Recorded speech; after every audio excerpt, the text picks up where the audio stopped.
Bonjour, alors aujourd'hui on va vous présenter notre MSR en 180 secondes. Alors pour ce faire, on a choisi de vous raconter une histoire inspirée de faits réels, l'histoire de l'entreprise de maintenance Pipo. Lui, c'est Pierre.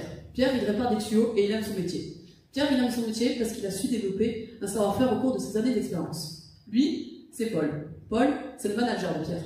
Paul, il veut améliorer l'efficacité de Pierre. C'est là que Jacques entre en jeu. Jacques, il a développé une IA qui sert à prioriser les tâches à effectuer. Paul est sûr que cette IA sera très utile dans son entreprise. Donc Paul a choisi d'implanter cette IA dans son entreprise. Maintenant, ça fait 3 ans que Pierre travaille avec l'IA implantée par Paul et développée par Jacques. Seulement, Pierre, maintenant, est triste dans son travail. Pierre est triste parce qu'il fait 2 fois plus d'opérations qu'avant et parce qu'il se sent surveillé par son manager, Paul. Pierre a l'impression de devenir un robot qu'on surveille. Et Pierre suit tout ce que fait l'IA, mais Pierre ne parle à personne qui est triste. Pierre n'est pas un cas isolé. L'intégration des systèmes d'intelligence artificielle peut être plus ou moins acceptée dans le monde du travail. Et c'est sur ce constat que la région Occitanie nous a demandé de dresser un bilan d'intégration de celle-ci sous forme d'un catalogue. Pour ce faire, nous avons réalisé des entretiens avec des travailleurs qui utilisaient de l'IA au quotidien. Avec notre équipe pluridisciplinaire, nous avons analysé ces entretiens sous 4 dimensions. La dimension sociale, sur le ressenti du travailleur, la dimension systémique sur le fonctionnement global de l'IA, et les 2 dernières, la dimension stratégique et les cadres, nous avons analysé pourquoi et comment l'entreprise a voulu intégrer ces outils dans l'organisme. Revenons à notre histoire, si ça veut bien marcher.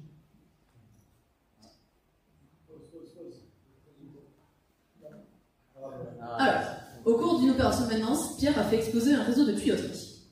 Paul, son manager, n'a pas compris comment son meilleur élément avait pu faire une erreur aussi bête. Pierre lui a répondu qu'il avait tout simplement suivi ce que lui disait de faire l'IA. Pourtant, Pierre n'était pas du tout d'accord avec cette manœuvre à faire. Mais alors pourquoi Pierre a quand même fait cette manœuvre? Selon notre brillantissime collègue Yann Ferguson, ici présent, il existe 3 comportements qui découlent des IA. Il y a l'excès de prudence dans notre cas, où le travailleur en fait va faire ce que lui dit l'IA, même s'il pense qu'elle se trompe. Comme ça, si jamais elle se trompe, eh bien, il risque rien. Après, il y a l'excès de confiance. L'excès de confiance est souvent corrélé à un manque de confiance en soi. Là, le travailleur va suivre aveuglément ce que lui dit l'IA. Et enfin, il y a la perte de conscience de l'environnement. Là, le travailleur va avoir un comportement passif par rapport à l'IA et va perdre conscience de ce qu'il est en train de faire. Tous nos travaux sont répertoriés dans notre catalogue de cas d'usage qui se regroupe en une partie descriptive et une partie analyse pour chaque cas. Chacun des conseils sont donnés dedans pour intégrer l'humain.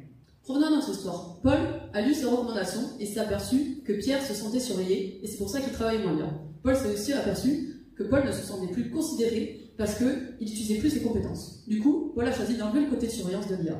Et Paul a choisi de former Pierre sur l'IA.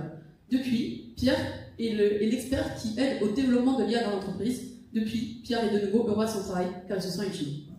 Merci de nous avoir écoutés et merci à Pierre pour la participation.